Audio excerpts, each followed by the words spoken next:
Hello students, आप सभी का हमारे इस यूट्यूब चैनल में स्वागत है। स्टूडेंट्स, हम इंट्रोडक्टरी स्टैटिस्टिक्स फॉर इकोनॉमिक्स का पेपर पढ़ रहे हैं, जो कि बीए ऑनर्स का पेपर है, फर्स्ट सेमेस्टर का 2022-23 का पेपर है। और क्वेश्चन नंबर 7A पे हम पहुंच चुके हैं। 7A है buses arrival at a specified stop at 15 minute interval. ठीक है, यानी बसेस का एक स्पेसिफाइड स्टॉप पे 15 मिनट इंटरवल में बसेस आ रही हैं। ठीक है, starting at 7 AM, that is the arrival time. 7 AM arrival time है, यानी एक बस 7 AM पे आ रही तो सेकंड बस जो है 7:15 पे आएगी, उसके बाद 7:30 पे, 7:45 पे, एंड सो ऑन।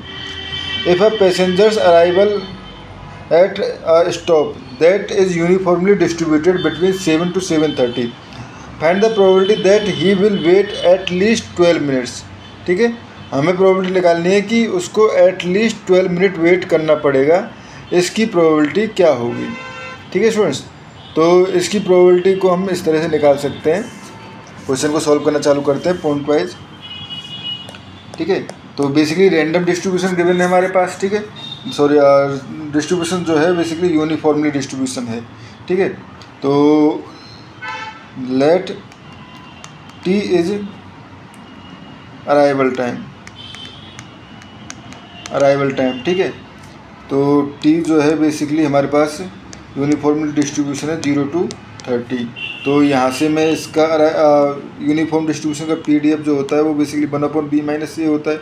तो PDF ये हो जाएगा हमारे पास, या इसको मैं FT डिनोट कर लूँ तो ये हो जाएगा 1/30, जहाँ 0 <= t <= 30। ठीक है, अब लेट वेटिंग टाइम W। ठीक है, waiting time W and we want PW > 12। ठीक है, यानी वेटिंग टाइम जो है एटलीस्ट 12 हो। तो एक तो स्टूडेंट्स ये हो गया। आप ये लेके भी कर सकते हो। आप ये भी सोच सकते हो कि अगर हम प्रोबेबिलिटी निकाल लें कि वो कैंडिडेट जो है, इसलिए हम निकालेंगे भी वही कि कैंडिडेट जो है वो 0 से 3 मिनट्स के बीच में अराइवल कर जाता है, 0 से 3 मिनट के बीच में अराइवल कर जाता है, या फिर वो 15 से 18 मिनट के बीच में अराइवल करता है, तो उसको एटलीस्ट 12 मिनट जो है वेट करना पड़ेगा। ठीक है, तो अब वेटिंग टाइम फंक्शन को समझें।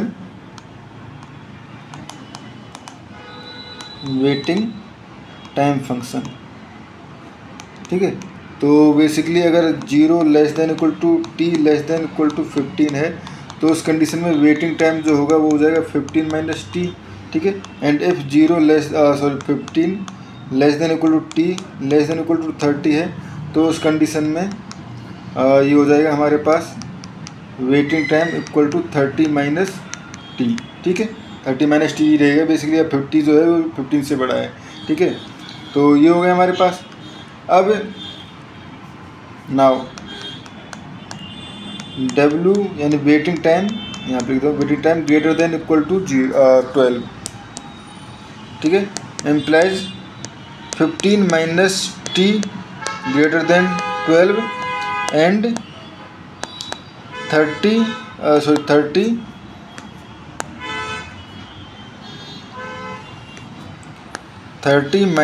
t > 12। तो यहाँ से हो गया हमारे पास, मैं इधर लिख देता हूँ नीचे। ठीक है, t, ठीक है, यहाँ से अगर मैं इसको इधर ले जाऊँगा तो t इधर चला गया, <= 3। ठीक है, इफ़ 0 <= t <= 15 एंड इसके अकॉर्डिंग t <= 18, इसके अकॉर्डिंग जब सॉल्व करोगे सेकंड पार्ट के अकॉर्डिंग, तो इफ़ 15 <= t <= 30। ठीक है स्टूडेंट्स, ये हो गया हमारे पास। ठीक है, तो अब अगर हमें इसकी प्रोबेबिलिटी निकालनी है, तो देखो यहाँ पे चूँकि ये यूनिफॉर्म है, और यूनिफॉर्म में हमें पता है कि हमारे पास यूनिफॉर्म डिस्ट्रीब्यूशन में क्या होता है, प्रोबेबिलिटी का अगर फॉर्मूले की बात करें तो हम करते हैं यूनिफॉर्म में फेवरेबल अपॉन टोटल। ठीक है, तो देखो इसमें अगर हम देखें time length for 0 less than t less than 15 is 3 minutes में आ जाता है, तो ठीक है। And time length for 15 less than equal t less than equal to 30 is also 3, ठीक है। Total waiting time, total time length 6, यानी वो 6 मिनट में इन स्टार्टिंग के 3 मिनट्स एंड 15 से 3 मिनट्स के बीच में आता है, तो उस कंडीशन में उसको वेट करना पड़ेगा 12 मिनट से ज़्यादा। तो यहाँ से हम कह सकते हैं probability of waiting time greater than equal to 12 equal to 6 upon total time कितना है 30। तो ये हो गए हमारे पास 6/30, या इसको लिख सकता हूँ मैं 1/5, ठीक है स्टूडेंट्स। इस क्वेश्चन में हमें यही करना था, ठीक है। Thank you.